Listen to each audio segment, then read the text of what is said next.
च्या सुरुवातीलाच राजकीय वर्तुळातून एक महत्त्वाची बातमी राज ठाकरेंसंदर्भातली आहे। काय अवस्था झाली आपल्या महाराष्ट्राची असा सवाल राज ठाकरेंनी उपस्थित केलाय। विधिमंडळ लॉबीतल्या राड्यावरून राज ठाकरेंनी ही प्रतिक्रिया दिली आहे। तर भविष्यात विधिमंडळामध्ये आमदारांचे खून पडले तरी आश्चर्य वाटणार नाही, अशा लोकांना माफ करू नये असंही राज ठाकरे म्हणतात।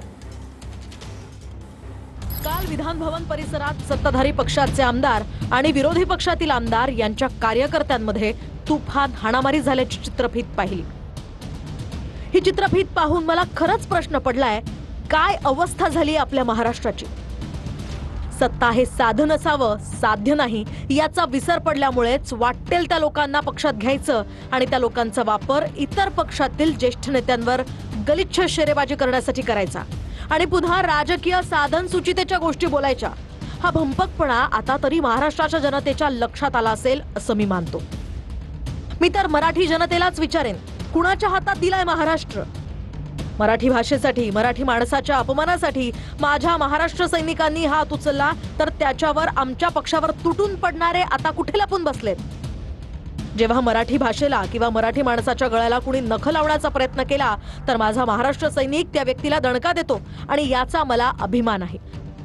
कारण ते कृत्य हे व्यक्तिगत हेव्या दाव्यात न येत नाही, तर ते माझ्या भाषेसाठी आणि माझ्या मराठी माणसासाठी असतं। माझ्या दिवंगत आमदारांना सुद्धा विधान भवनात एका मुजोर आमदाराला दणका दिला होता। तो व्यक्तिगत द्वेषातनं नव्हता, तर मराठीला कमी लेखायचा प्रयत्न केला म्हणून होता। पण यांचं काय? अचूक आकडेवारी जरी माझ्याकडे नसली तरी एका जुन्या अंदाजानुसार अधिवेशनाच्या एका दिवसाचा खर्च हा किमान 1.5 ते 2 कोटी असतो। हे पैसे तुमच्या व्यक्तिगत शेरेबाजीसाठी वाया घालवायचे? महाराष्ट्रात इतके प्रश्न प्रलंबित आहेत, राज्याच्या तिजोरीत खडखडाट आहे, कंत्राटदारांची देणी रखडली आहेत, जिल्ह्यांना विकास निधी मिळत नाहीये। सत्ताधारी पक्षाचे आमदार आणि मंत्रीच प्रश्न विचारतायत की अधिवेशन ही औपचारिकता उरली आहे का?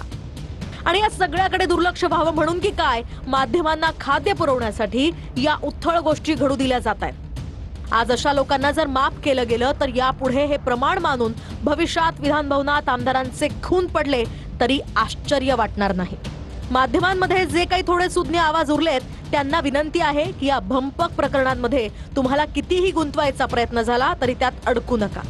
आणि सरकारला माझं आव्हान आहे की जर थोडीही साधन शुचिता शिल्लक असेल तर तुमच्या स्वतःच्या लोकांवर सुद्धा कारवाई करून दाखवा।